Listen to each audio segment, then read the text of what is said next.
एक तरफ आम लोगन मन महंगाई के मार झेलत हे तो दूसर कती गरीब लोगन मन सोसाइटी संचालक ले परेशान हे। गरीब लोगन मन ला सरकारी रेट ले ज्यादा में राशन सामान दिए जाते।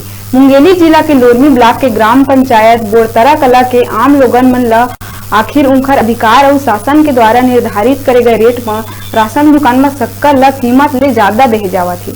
साथ ही मार्केटिंग सोसाइटी के संचालक दामोदर सोनी के द्वारा कई जगह दुकान संचालित करे जाते, जेकर ले समय में राशन घलो नहीं मिल पावे।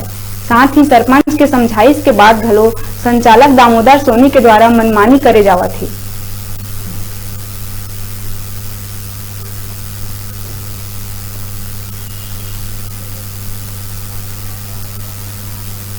मार्केटिंग सोसाइटी के माध्यम से दुकान संचालित है ना, तेखर वजह से दुकान संचालक मन के भी मनमानी चलत हवा है।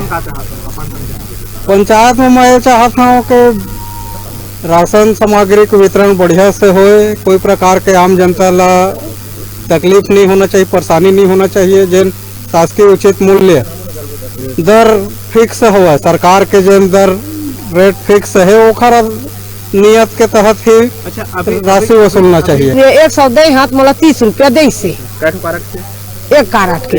हाँ, एक कारट के। अच्छा, शक्कर के मतलब 20 रुपया लगा। अब उसने हुआ तब दे सो ही दादा। हर बार कतका देते? हर बार उसने देते। हाँ, उसके। और कोरोना काल में मतलब चावल मिलत रही बड़े कुछ नहीं मिलत। हाँ, 5 किलो देते रही से। बढ़ा के। हाँ। कई जन राशन कार्ड? मैं अकेले हूँ। आप अकेले हो? हाँ, 35 किलो देती है। 35 किलो देते। हाँ। और 70 रुपये पैसा लेते? हाँ, वो 70 रुपया लेते हो तो 100 देता हूँ भैया, तो मोला 30 रुपया देते। आज धारे घाला हाँ पैसा ला किलो। कतका पैसा दे? 100 रुपया दे 35 रुपया दिए। 35 रुपया के 30 रुपये? ये 30 रुपया। 30 रुपये वापस करी साहब? हर वाले 30 रुपया बोलो ना। और शक्कर के कारट लगा थे? 20 रुपया। 20 रुपये शक्कर के लगा थे। एक बार सरपंच से बोले सुन बोले एक बार? नहीं बोले हम। और शिकायत नहीं है। हमेशा लेते कि आज बस लेते? हमेशा 20 रुपये शक्कर के लेते? हमेशा देवत। रुका खने छोटकुन ब्रेक लेहे बार आपमन देखत रहो आपमन के अपन चैनल न्यूज़ 36 लाइव छत्तीसगढ़ के आवाज।